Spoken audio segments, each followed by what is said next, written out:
व्यतिकरण की घटना में I1 और I और I2 अध्यारोपण के फलस्वरूप इसमें समान आयाम व आवृत्ति की दो प्रकाश तरंगें जब एक ही बिंदु से एक ही दिशा में गुजरती हैं और अध्यारोपण के फलस्वरूप तरंग की तीव्रता में हुआ परिवर्तन व्यतिकरण की घटना को दर्शाता है। यानी कि इसमें समान आयाम व आवर्ती की दो प्रकाश तरंगे समान आयाम व आवर्ती की दो प्रकाश तरंगे जब एक ही बिंदु से एक ही दिशा में गुजरती हैं और अध्यारोपण के फलस्वरूप तरंग की तीव्रता में हुआ परिवर्तन व्यतिकरण की घटना को दर्शाता है। व्यतिकरण के दो प्रकार हैं, संतोषी व्यतिकरण और विनाशी व्यतिकरण। संतोषी व्यतिकरण इसमें दोनों प्रकाश तरंगें समान फलों में होती हैं, यानी कि इसमें दोनों प्रकाश तरंगें समान कला में होती हैं और तरंग की तीव्रता का मान अधिकतम होता है। यानी कि दोनों प्रकाश तरंगें समान कला में होगी और तरंग की तीव्रता का मान अधिकतम होगा, न्यूनतम नहीं होगा। संतोषी व्यतिकरण में अधिकतम होगा। व्यतिकरण इसमें दोनों प्रकाश तरंगें असमान कला में होती हैं और तरंग की तीव्रता का मान न्यूनतम होता है। उदाहरण, व्यतिकरण के उदाहरण देखते हैं। उदाहरण कौन कौन से हैं? तो सड़क के किनारे गिरी तेल की बूंदों का प्रकाश की उपस्थिति में रंगीन दिखाई देना, जल की सतह पर गिरी तेल की बूंदों का रंगीन दिखाई देना, झाग के बुलबुलों का प्रकाश की उपस्थिति में रंगीन दिखाई देना। अब पढ़ते हैं दर्पण। दर्पण एक प्रकार का कांच ही होता है। दर्पण परावर्तन की घटना पर आधारित होता है। दर्पण लेंस का उल्टा होता है। एक पृष्ठ रंगीन होता है, एक सतह पॉलिश युक्त होती है। दर्पण के प्रकार, समतल दर्पण, गोलीय दर्पण में उत्तल दर्पण, अवतल दर्पण। समतल दर्पण पर पढ़ते हैं तो पॉलिश सिल्वर, रजत, एल्यूमिनियम होता है। ये देख लेना जी के प्रतिबिंब दर्पण और वस्तु। इसमें वस्तु जितनी दूरी पर होती है प्रतिबिंब उतनी ही दूरी पर बनता है। यानी कि समतल दर्पण में वस्तु जितनी दूरी पर होती है प्रतिबिंब उतनी ही दूरी पर बनता है। वस्तु की दर्पण से दूरी 1 से है, दर्पण की प्रतिबिंब से दूरी है तो वस्तु की प्रतिबिंब से दूरी 2x होती है।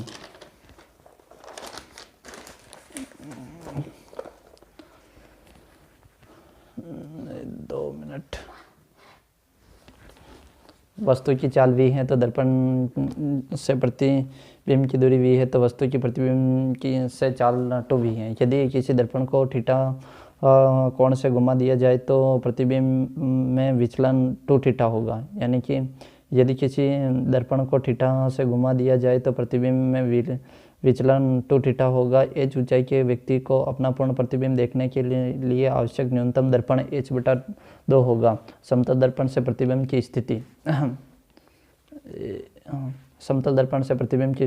जब दो समतल दर्पण एक दूसरे से थीटा कोण पर उपस्थित हो तो m बराबर 360/थीटा। m बराबर 360/थीटा सम संख्या हो तो -1 होगा और विषम में नहीं होगा। यानी कि सम संख्या में -1 होगा और विषम संख्या में नहीं होगा।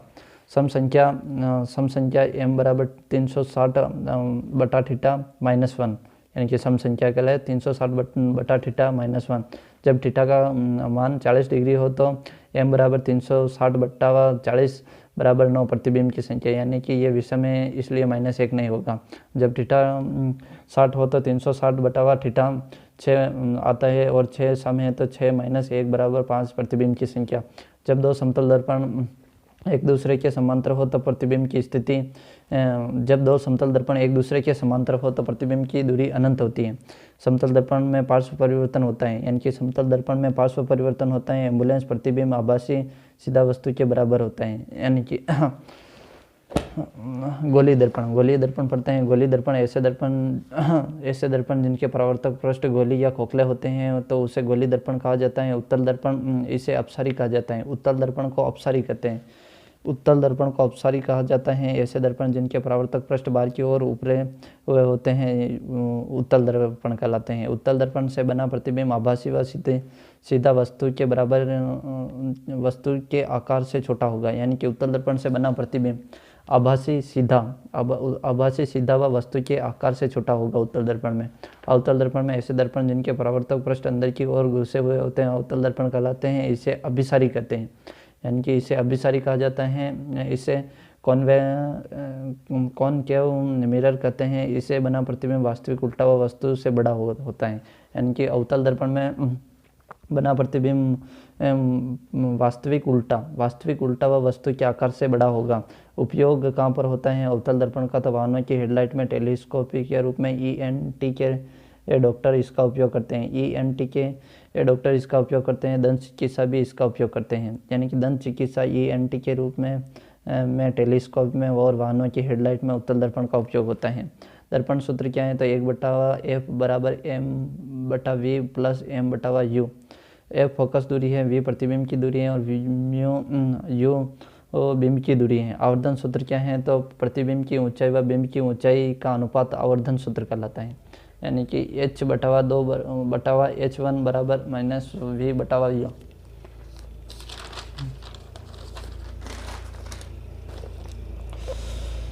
दर्पण लेंस के विपरीत होता है। ये नोट लगाकर वैसे लिख दिया और आगे भी लिख दिया। दर्पण लेंस के विपरीत होता है। लेंस क्या है? तो दो वक्र पृष्ठों से घिरा पारदर्शी माध्यम लेंस कहलाता है। लेंस दो प्रकार के हैं, तो उत्तल लेंस अवतल लेंस। उत्तल लेंस अभिसारी और अवतल लेंस अपसारी। जहाँ दर्पण में उत्तल तो अपसारी था और यहाँ लेंस में उत्तल अभिसारी है और अवतल अपसारी है। उत्तल में दर्पण याद रखना अभिसारी और अपसारी।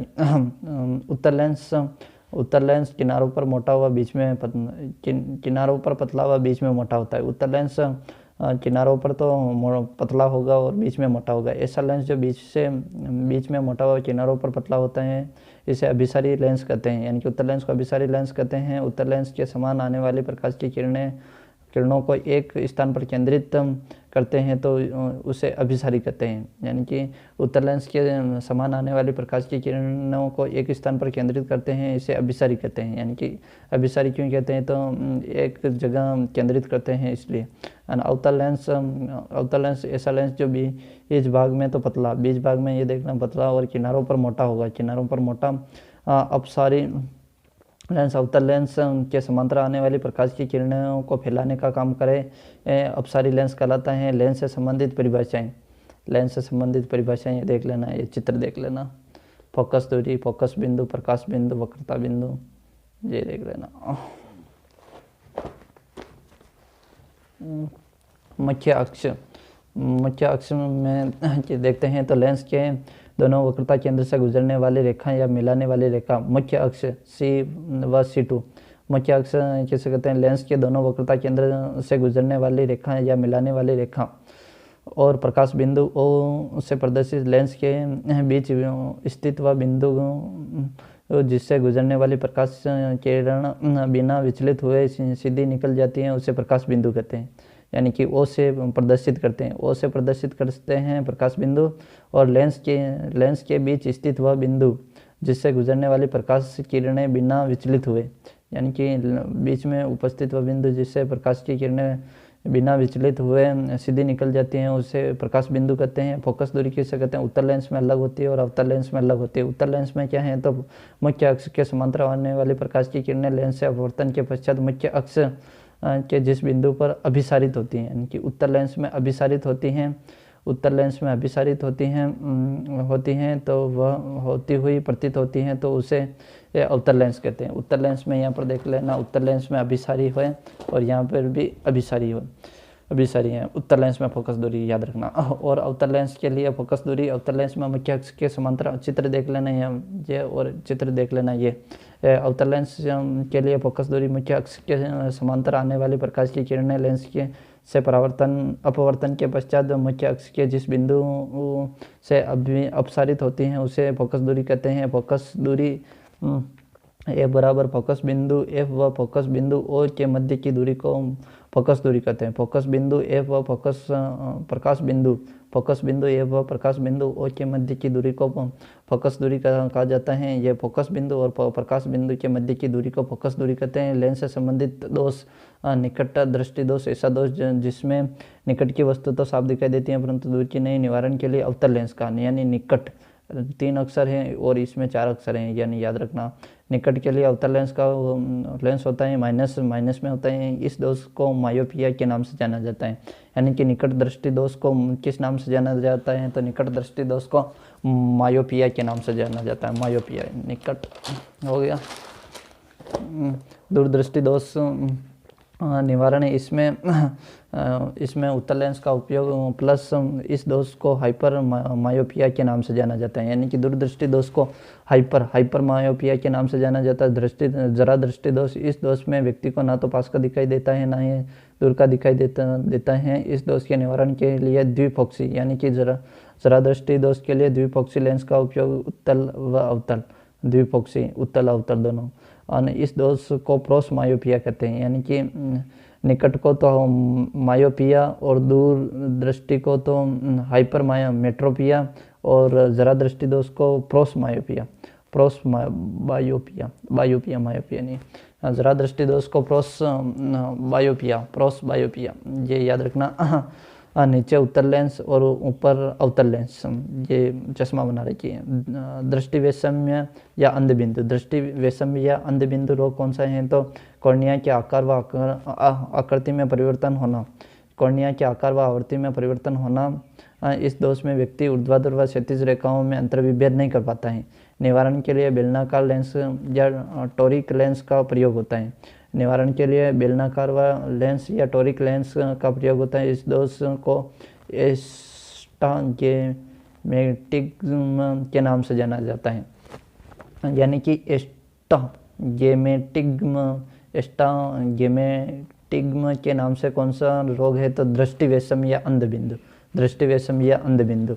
मोतियाबिंद क्या है? तो मोतियाबिंद यह रोग व्यक्ति की आयु बढ़ने के साथ लेंस की पारदर्शिता कम हो जाती है और लचीलापन कम हो जाता है, जिससे परावर्तन की स्थिति उत्पन्न होती है, तो इसे मोतियाबिंद कहते हैं।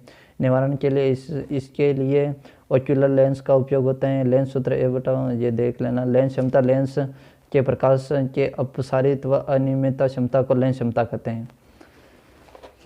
कहते हैं। ओके।